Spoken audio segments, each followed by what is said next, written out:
Hi hello.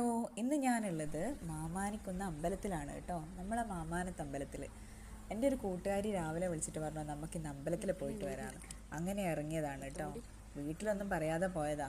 അതുകൊണ്ട് comment ബോക്സിൽ comment ഇടാതെ വീട്ടിൽ പോയി കമൻറ്റ് പറയുന്ന ബന്ധുക്കളോടും മറ്റുള്ളവരോടും കൂടെ പറയാം, വീട്ടിൽ പോയി പറയണ്ട.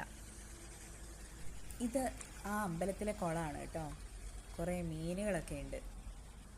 ഇവിടുന്ന് കാലും മുഖവും ഒക്കെ കഴുകി അവിടെ പ്രധാനമായിട്ടുള്ളൊരു വഴിപാടാണ് ശത്രുദോഷം ഇല്ലാതാക്കാൻ വേണ്ടി തേങ്ങ മറി കൊത്തുക എന്ന് പറയും. അപ്പോൾ അതിന് വേണ്ടിയിട്ടുള്ളൊരു തേങ്ങയും ഒക്കെ കഴുകിയെടുത്തിട്ട് ആ അമ്പലത്തിലേക്ക് പോവാണ്.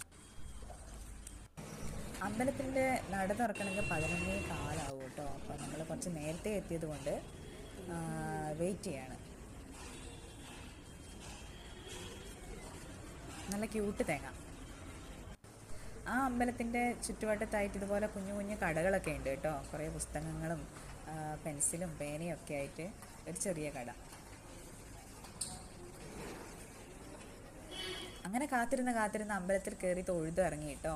അപ്പോൾ അതിൻ്റെ മുറ്റത്ത് തന്നെ നിൽക്കുന്നു വലിയൊരു മരം.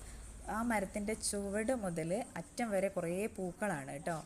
ഈ പൂക്കൾ തൊടരുതെന്നും ഇത് പറിക്കരുതെന്നും അവിടെ ഒരു ബോർഡുണ്ട്. ഞാനൊന്ന് പറിച്ചു കഴിഞ്ഞപ്പോഴാണ് ആ ബോർഡ് കണ്ടത്. അപ്പം ഞാൻ നേരെ പോയി തിരുമേനീൻ്റെ അടുത്ത് പറഞ്ഞു, എന്തുകൊണ്ടാണ് അങ്ങനെ എഴുതിയേ, ഞാനൊന്ന് പറിച്ചു പോയി എന്ന് പറഞ്ഞു. അപ്പോൾ പറഞ്ഞു അത് കുഴപ്പമൊന്നുമില്ല, അത് വിഷാംശം ഉള്ളത് കൊണ്ടാണ് അങ്ങനെ തൊടരുതെന്ന് പറയുന്നത് എന്ന് പറഞ്ഞു.